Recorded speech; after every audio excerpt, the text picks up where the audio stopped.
India US തീരുവ പോര് മറ്റൊരു തലത്തിലേക്ക് എത്തുമ്പോൾ ഇന്ത്യ നൽകുന്ന വമ്പൻ തിരിച്ചടികൾക്കായി തന്നെ കാത്തിരിക്കുകയാണ് അല്ലെങ്കിൽ കാതോർത്തിരിക്കുകയാണ് മറ്റ് ലോക രാജ്യങ്ങൾ.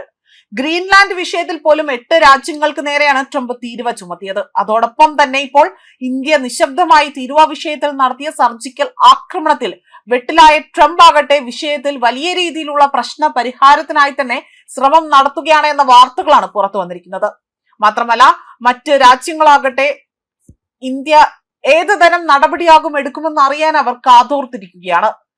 ഇന്ത്യ US വ്യാപാര കരാർ സംബന്ധിച്ചുകൊണ്ടുള്ള പ്രഖ്യാപനം അനിശ്ചിതമായി തന്നെ നീളുന്നതിനിടയിലാണ് പുതിയ തീരുവ പോര് വലിയ രീതിയിൽ ശ്രദ്ധേയമായി മാറുന്നത്. ഇന്ത്യയുടെ കാർഷിക ക്ഷീര വിപണി തുറന്നു കിട്ടണമെന്ന് ട്രംപ് ആവശ്യപ്പെടുന്നുണ്ട്. എന്നാൽ അമേരിക്കൻ കാർഷിക ക്ഷീര ഉൽപ്പന്നങ്ങളുടെ തീരുവ ഒഴിവാക്കുക, ഇന്ത്യയിൽ വ്യാപകമായ വിപണി ഉറപ്പാക്കുക എന്നീ ആവശ്യങ്ങളാണ് ഇപ്പോൾ ട്രംപ് ഉന്നയിച്ചിരിക്കുന്നത്. എന്നാൽ ഇവ അംഗീകരിക്കുന്നത് ഇന്ത്യയിലെ കർഷകർക്ക് കനത്ത ആഘാതമേകുമെന്ന് തന്നെ കരുതപ്പെടുന്നുണ്ട്.